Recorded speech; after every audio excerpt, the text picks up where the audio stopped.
So, Leicester Tigers versus Newcastle Falcons. Can we make it 3 wins on the trot going into European break? Obviously, 8th against 10th. Falcons not won a game this season yet. Obviously, got a new coach at the start of the season, new coaching set up. And have not been too far off in the home games, but been blown away a little bit in their away fixtures. But it's going to be another really historic day at Matty Oderwood's Welford Road.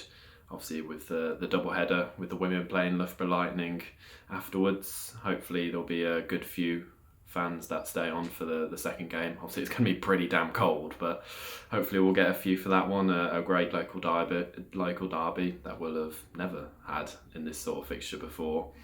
But yeah, looking forward to be there tomorrow. So on to the teams. Tigers made 4 changes. I think I was expecting maybe a few more rotations. I think given the opposition we're playing and who's coming up in the next couple of weeks of the European fixtures, I'd probably rotated maybe a tiny bit more. But McKellar obviously knows best. So he's gone Brown, Stewart, Scott, Kelly, Hassel-Collins, Pollard and Youngs.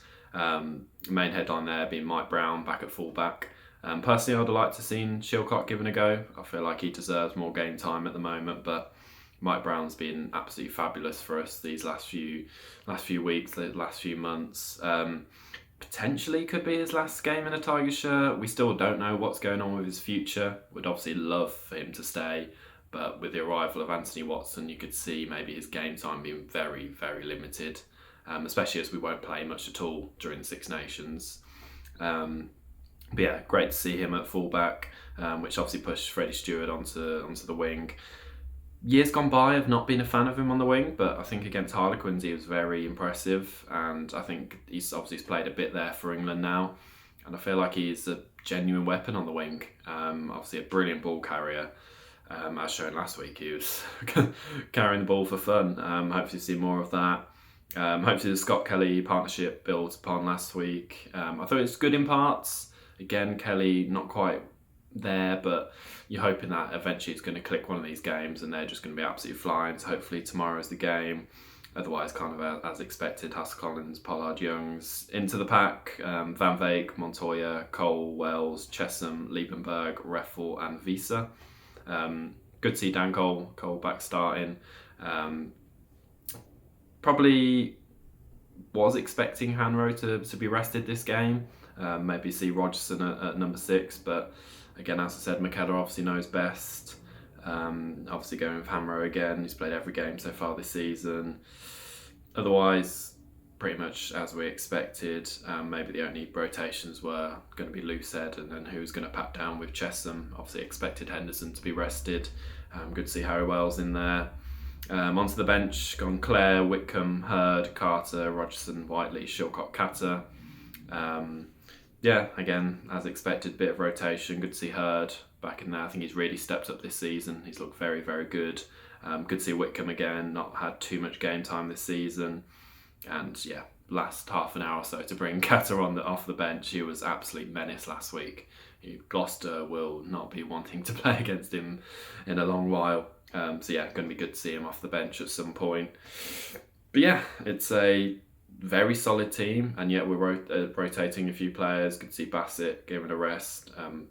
Played every game this season, same with Henderson, but it's still a very, very strong team on paper that should have too much quality for the Newcastle team. Speaking of Newcastle, so they've gone for Abatuyumbo, Waradwan, Penny, Maroney, Brown, Johnson and Elliott.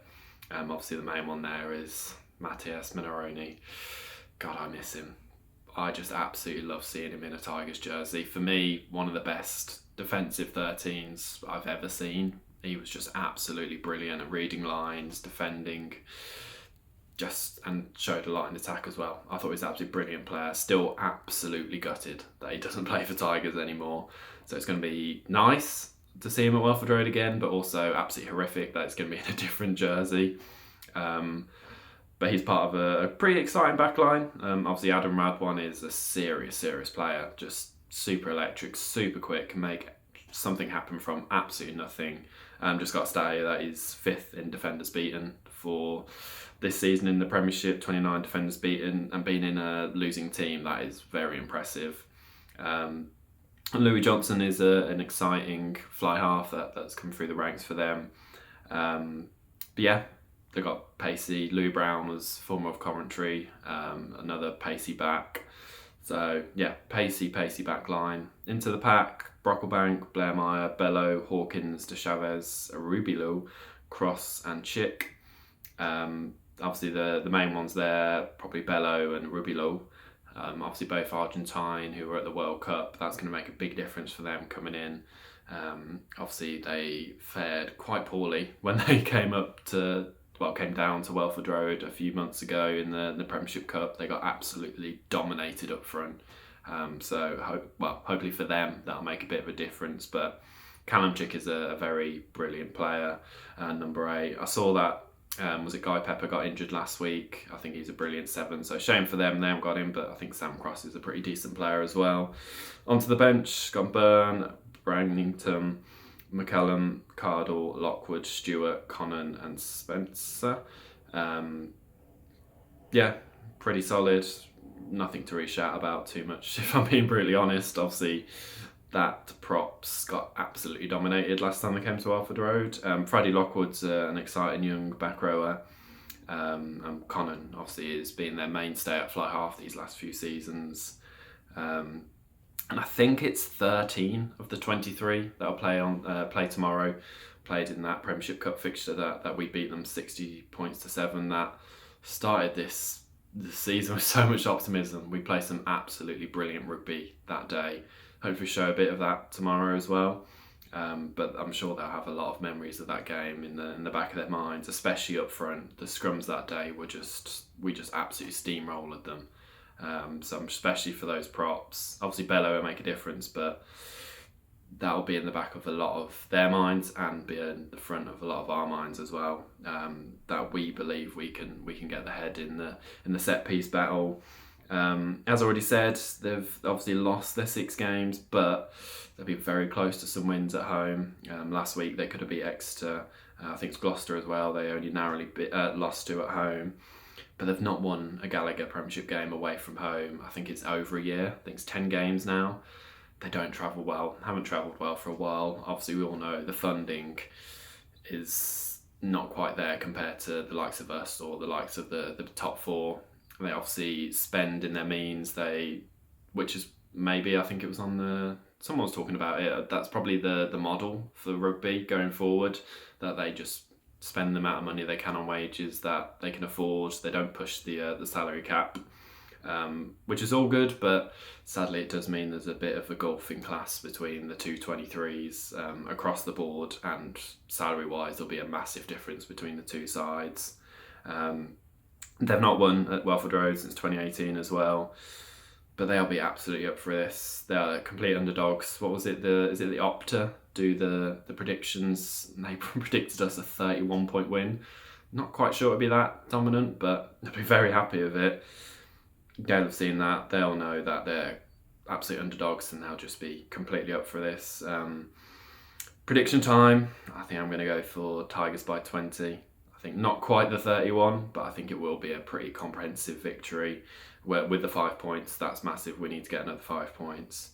I think just across the board, we're too strong for them. Set piece wise, scrum, line out, maul, I think we're just very much stronger, really.